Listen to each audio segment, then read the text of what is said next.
Bonjour et bienvenue à tous ceux et celles qui regardent cette capsule pour apprendre la théorie des trois âges dans le domaine de la gestion des documents administratifs. Merci pour votre bonne écoute. Cette formation vous aidera à mieux comprendre le fondement théorique de l'archivistique moderne, ainsi que de développer une autonomie nouvelle quant à la gestion des documents selon leur durée de vie et leur disposition finale. Dans cette capsule, nous verrons d'abord les objectifs de cette formation pour vous en tant qu'apprenant. Ensuite, nous verrons la définition de la théorie des trois âges ainsi que ses buts principaux. Nous aborderons par la suite chacune des phases des documents qui sont au nombre de 3 et les concepts importants rattachés à celles-ci. Pour finir, je mettrai à votre disposition diverses ressources utiles aux besoins. Au terme de cette formation, vous, en tant qu'apprenant, vous serez en mesure de maîtriser le concept de la théorie des trois âges et de bien gérer les dossiers et les documents tout au long de leur cycle de vie. Mais au fait, qu'est-ce que la théorie des trois âges? La théorie des trois âges établit qu'un document peut passer par 3 phases tout au long de sa vie, témoignant de l'évolution de sa valeur. Ici, le mot peut est important, car il signifie qu'il est possible que le document en question passe par les 3 phases. Mais attention, cela ne veut pas nécessairement dire qu'il passera absolument par les 3 phases. Parfois, le document va passer seulement par 2 phases. Celles-ci seront abordées en détail un peu plus loin. La théorie des 3 âges possède plusieurs buts qui sont entre autres de gérer le cycle de vie des documents, c'est-à-dire les différentes phases de ceux-ci, gérer l'utilisation des documents,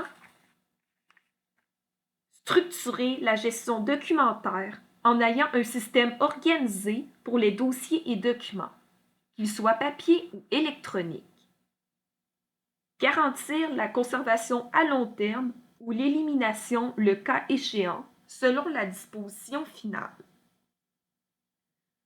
Optimiser l'espace de stockage, qui consiste à libérer de l'espace dans les classeurs, les locaux ou le serveur en triant ce qui est à garder ou pas.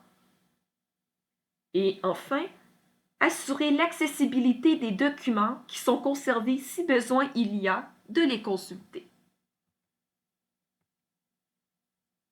Les 3 phases en question sont la phase active, la phase semi-active et enfin la phase inactive. La première phase correspond aux archives courantes, phase active, qui sont couramment utilisées à des fins administratives. La deuxième phase correspond aux archives intermédiaires, phase semi-active, qui sont occasionnellement utilisées à des fins administratives. C'est cette phase qui est pour ainsi dire optionnelle pour la théorie des 3 âges, comme je l'expliquais plus tôt lors de la définition. La troisième phase correspond aux archives définitives, phase inactive, qui n'ont plus aucune valeur administrative. Celles-ci seront soit détruites ou conservées pour leur valeur historique. Chacune des phases comporte des concepts importants dont il faut tenir compte. Il s'agit de la valeur du dossier ou document. A-t-il une valeur administrative, historique ou plus aucune valeur? La fréquence d'utilisation. Le dossier ou document est-il couramment utilisé, occasionnellement utilisé ou plus du tout utilisé? Et enfin, le lieu de conservation. Le dossier ou document est-il conservé sur place ou bien dans un dépôt hors de l'organisation? S'il est conservé sur place, il est actif et couramment utilisé. Et s'il est conservé dans un dépôt, il est soit semi-actif, donc occasionnellement utilisé au besoin, ou bien inactif en attente d'être versé aux archives.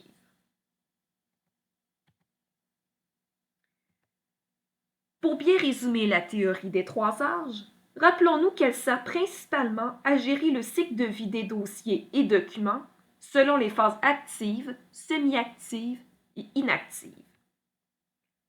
Il est bien important de tenir compte de la valeur, de la fréquence d'utilisation et du lieu de conservation pour chacune des phases. J'espère que cette capsule de formation vous sera fortement utile pour le futur. Et pour finir, voici à votre disposition des ressources utiles à consulter au besoin, incluant moi-même en tant que technicienne en documentation.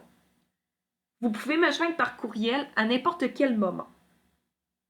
Voici en surplus des liens web à consulter, si nécessaire, sur la notion de la théorie des trois âges. Merci encore pour votre bonne écoute.